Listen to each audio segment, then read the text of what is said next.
ছোটবেলা থেকেই ছিল খেলা অন্তঃপ্রাণ। স্কুল লেভেল থেকে জেলা এবং রাজ্য লেভেল, কলকাতা থেকে শিলিগুড়ি সব জায়গায় খেলেছেন তিনি। কিন্তু এই খেলায় যে একদিন জীবনের কাল হয়ে দাঁড়াবে সেটা কে জানতো। আজকে আমাদের সঙ্গে রয়েছেন রেজাবুল ইসলাম, ওরফে আতর নামে সবাই চেনে। আপনারা অনেকে চেনেন, অনেকে চেনেন না। ওনার জীবনের এই খেলাময় কাহিনী আজকে শোনাবো আপনাদের। সুনিতা মুর্শিদাবাদের সর্বকালের সেরা এবং ঐতিহাসিক বস্ত্র প্রতিষ্ঠান। বিয়ের কেনাকাটা থেকে শীতের পোশাক, নামি ব্র্যান্ড, সেরা দাম, একটাই নাম সুনিতা। নমস্কার, আমাদের বিএনএনে আপনাকে অনেক স্বাগত জানাই। সব প্রথমে জানতে চাইবো, আপনি আজকে ডোমকল মহকুমার যে ফুটবল লিগ শুরু, সেখানে আপনি এসেছেন, আপনি সংবর্ধনা পেয়েছেন।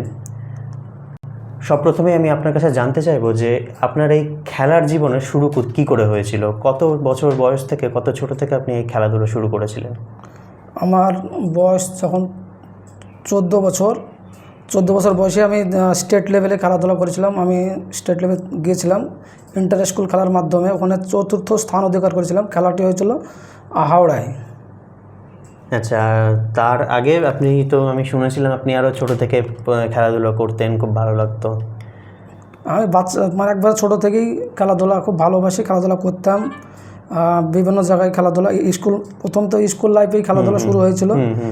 স্কুলে যে ইন্টার স্কুলের খেলাগুলো হতো, আমাদের ব্লক থেকে সাব ডিভিশন থেকে জেলা থেকে স্টেট, এইসব লেভেলের খেলাগুলোই প্রথমে শুরু করেছিলাম এবং খেলাধুলা করতাম। বিভিন্ন জেলায় আমি খেলাধুলা করেছি এবং স্টেট লেভেলেও খেলাধুলা করেছি। কি খেলতেন আপনি? আমার সময় কোন স্পোর্টসের মধ্যে ছিলেন? আমি 100 মিটার, 200 মিটার লং জাম্প প্রথমে খেলতাম এবং 100 মিটার রানে আমি 11 সেকেন্ডে আমি 100 মিটার কভার করতাম। 11 সেকেন্ডে? আর লং জাম্প দিতাম 20 ফুট 3 ইঞ্চি, হাইস্ট 20 ফুট 3 ইঞ্চি আমি মেরেছি। 20 ফুট 3 ইঞ্চি, মানে বেশ অনেকটাই। আচ্ছা, এইগুলো দিয়ে শুরু হয় আপনার প্রথম স্কুল জীবন? স্কুল জীবন শুরু এটা দিয়ে আমার। আচ্ছা, তারপর কি করে খেলাটাকে আগে নিয়ে গেলেন? তারপরে আমার বাড়ির কাছে মাঠ, আমি ফুটবল খেলতাম। অনেকে আমাদের যারা সিনিয়র খেলতো, আমি ওখানে মাঠে খেলা দেখতে যেতাম। ওরা খেলতো, বল টল মারতাম, আমি বল কুড়িয়ে দিতাম এবং বল মারতাম। আমার ওই বল মারা দেখে ওদের খুব পছন্দ হয়েছিল এবং ওরা প্রথমে আমাকে বড়দের সঙ্গে খেলা নিত এবং খেলতে আমার খেলা ওদের এতই ভালো লেগেছিলো, তখন ওরা আমাকে বিভিন্ন ক্লাবে ম্যাচে চান্স দিয়েছিল এবং সেখান থেকে আমি ভালো পারফরমেন্স করেছি এবং তো সেখান থেকে আমি অনেক বেটার ফুটবল খেলতাম। সেখান থেকে আমাকে সাব ডিভিশন থেকে ডিস্ট্রিক্ট বহরমপুরেও খেলেছি। আচ্ছা, তারপরে একের পর এক অনেক ক্লাব থেকে আমার পরিচয় ঘটে এবং বিভিন্ন ক্লাবে আমি তখন খেলে বেড়াতাম। বিশেষ করে আমার সিনিয়র ছিল টিকটিপাড়া বাপিদা, রাজকুমার মণ্ডল, আমাদের মধুরকুলের। আমার খেলার ওরাই আমাকে বিভিন্ন জায়গায় চান্স করেছিল এবং আমার যে এত নাম সুনাম হয়েছিল তার প্রত্যেকটাই ওদের জন্য। ওরা কোন পজিশনে খেলতেন আপনি? আমি রাইট আউটে খেলতাম। রাইট উইংয়ে খেলতেন? আচ্ছা, দিয়ে তারপর আপনার যে স্কুল থেকে জেলা এবং রাজ্য স্তরে গিয়েছিলেন, সেই জার্নিটা যদি একটু বলেন আমাদের। স্কুল আগে ব্যাপার হচ্ছে আপনার সাব ডিভিশনে, ব্লকে ফার্স্ট হলে আর সাব ডিভিশনে যেতে পারবে। ব্লকে ফার্স্ট হয়েছি, সাব ডিভিশনেও ফার্স্ট হয়েছি, জেলাতে যেও ফার্স্ট হয়েছি। তারপরে আমাকে রাজ্য লেভেলে পাঠানো হয়েছিল এবং আমাদের মুর্শিদাবাদ ডিস্ট্রিক্টের সবচেয়ে টপ রানার ছিলাম আমি সেই টাইমে এবং ভালো ফুটবলার। আমাকে রাজ্যে পাঠানো হয়েছিল। আমি একবার শিলিগুড়িতে গেছিলাম, আমাদের ওটাও স্টেট লেভেলের খেলা ছিল, ওটা ফুটবল। আমি খেলে এসেছিলাম ওখানে আমাদের মুর্শিদাবাদ ডিস্ট্রিক্ট টিমে। ওটা ইন্টার স্কুলের খেলা ছিল, কিন্তু আমি সিলেকশনের মাধ্যমে, তখন সিলেকশনের মাধ্যমে খেলা হতো, যারা ভালো খেলতো সেই সমস্ত ছেলেগুলোকে নিয়ে টিম বানাতো। আমি সিলেকশনে আমার নামটা ছিল, আমি ভালো খেলেছিলাম, ওরা আমাকে সিলেকশন করেছিল জেলা থেকে, দিয়ে রাজ্যে পাঠিয়েছিল আমাকে। আচ্ছা, আপনি কোথায় খেলতে গিয়েছেন? আমি আমাদের কলকাতা, শিলিগুড়ি, হাওড়া, কুচবিহার, মালদা, এছাড়াও আমাদের মুর্শিদাবাদ, নদীয়ার বিভিন্ন প্রান্তে প্রায় সমস্ত জায়গাতেই খেলে বেরিয়েছেন। আচ্ছা, পশ্চিমবঙ্গের বাইরে কি কোনোদিন সুযোগ হয়েছে যাওয়ার?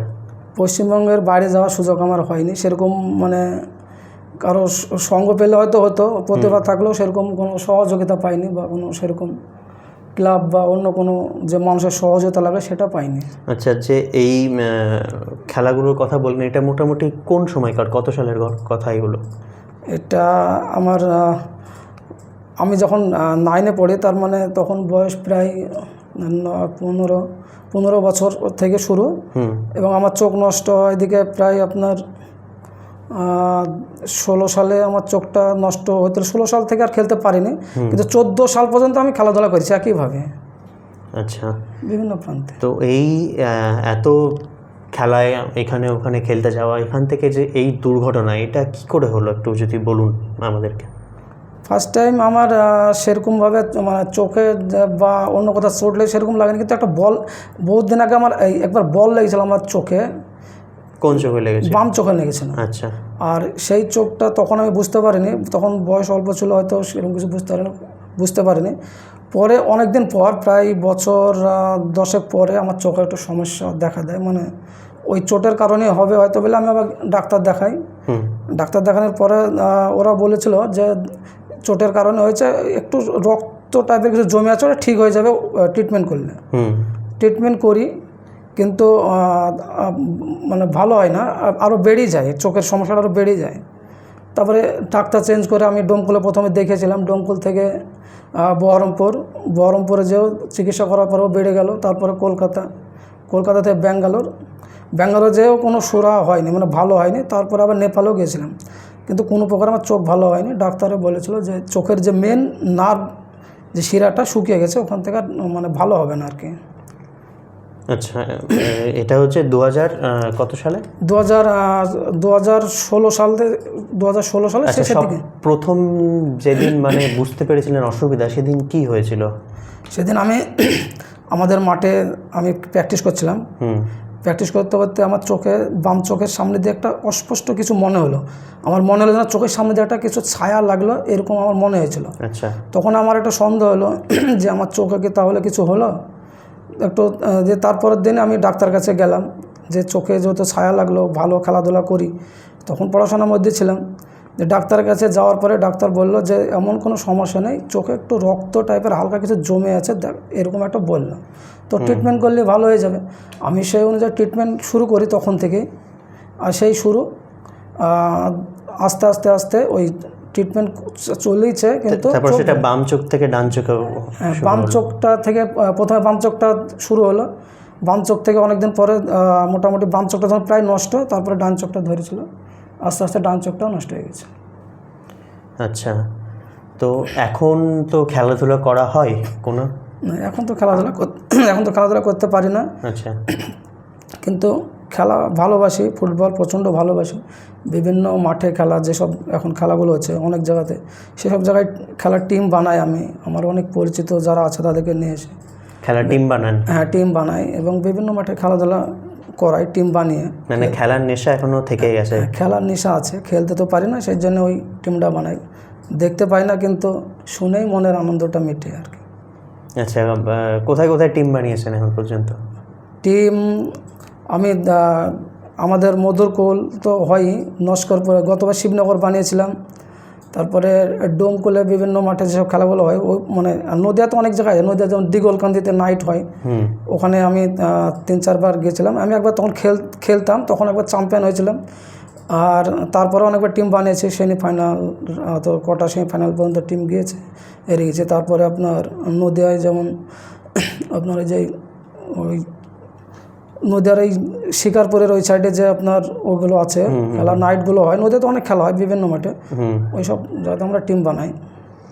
আমিনাবাদে খেলা হয়, ওখানে টিম বানাই। আচ্ছা, আজকে তো ডোমকল সাব ডিভিশন লিগ শুরু হলো, আপনি এসেছিলেন, আপনাকে সংবর্ধনা দেওয়া হলো ওখানে। বিগত দিনেও তো ডোমকলে লিগ চলতো, একটা ফুটবলের বড় লিগ, কিন্তু সেটা বন্ধ হয়ে গেছিলো। আবার নতুন করে ডোমকল লিগ শুরু হচ্ছে, এই নিয়ে কি মনে হচ্ছে, মানে কেমন লাগছে? বিগত দিনে যখন লিগ হতো তখন আমি নিজে খেলতাম, আমার খুব মানে মনে আছে, তখন আমি দুর্দান্ত, আমার ফর্ম ছিল, আমি ভালো খেলতাম। তখন আমার নিজের টিম ছিল আমার মধুরকোলের। তো আস্তে আস্তে লিগটা বন্ধ হয়ে গেল, আমাদের মানে খুব খারাপ লাগতো যে এত সুন্দর একটা খেলা হতো league, Domkol sub division league, অনেক গ্রামের অনেক ছেলেরা যারা মানে সুযোগ পায় না অনেক ভালো ভালো জায়গায় খেলার, এই লিগের মাধ্যমে হয়তো খেলাধুলা করলে অনেক জায়গায় তারা সুযোগ পেত, সেটা বন্ধ হয়ে গেছিলো, তাতে আমাদের খুব মানে খারাপ লাগতো, কিন্তু কিছু করার নেই।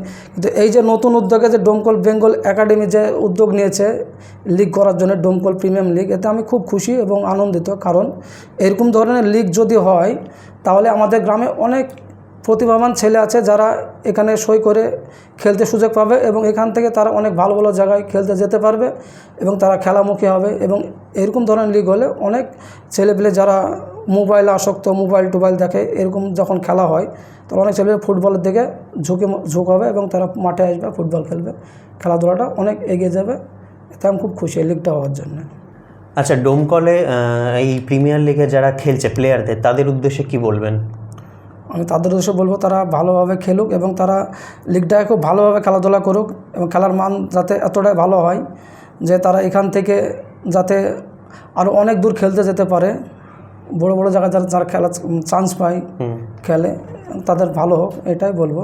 আর বর্তমানে তো আমরা দেখতে পাচ্ছি সবাই খেলার মাঠ থেকে মোবাইলের দিকে ঝুঁকে পড়ছে। তো একজন খেলা অন্তঃপ্রাণ মানুষ হিসেবে আপনি এই বিষয়টাকে কিভাবে বলবেন যে মানুষ এখন খেলার মাঠে যাচ্ছে না, বরং মোবাইল দেখছে এবং সন্ধ্যা হলে বা সকালবেলায় হয়তো জিমে গিয়ে একটু শরীরচর্চা করছে, কেউ কেউ খেলার মাঠ প্রায় শূন্য হয়ে পড়ছে দিন দিন। খেলার মাঠ শূন্য হয়ে পড়ার পেছনে কারণ হচ্ছে অনেক ছেলেরা যারা খেলাধুলা পছন্দ করে বা মোটামুটি খেলতে পারে বা ভালো খেলে, কিন্তু এই যে মানে বর্তমান পরিস্থিতি যেরকম খেলাধুলাগুলো হচ্ছে বিভিন্ন মাঠে যে টাকা দিয়ে খেলা, বাড়িতে প্লেয়ার নিয়ে এসে খেলা, তার জন্য অনেক ছেলেরা কিন্তু গ্রামের ছেলেরা কিন্তু খেলতে সুযোগ পায় না।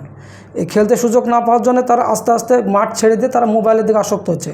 কিন্তু এই ডোমকল বেঙ্গল একাডেমির যে সিস্টেম চালু করেছে এই লিগটা, এতে প্রায় মানে নিজের সব গ্রামের ছেলেরাই খেলছে এবং নিজের এলাকার ছেলেপেলে যে মানে একটা এরিয়া ভাগ করে দেওয়া আছে। তাহলে এইরকমভাবে যদি লিগ হয় তাহলে প্রত্যেকটা গ্রামের ছেলেরা সুযোগ পাবে, তারা ভালো খেলবে এবং তাদের খেলার প্রত্যেকটা ঝোঁক হবে।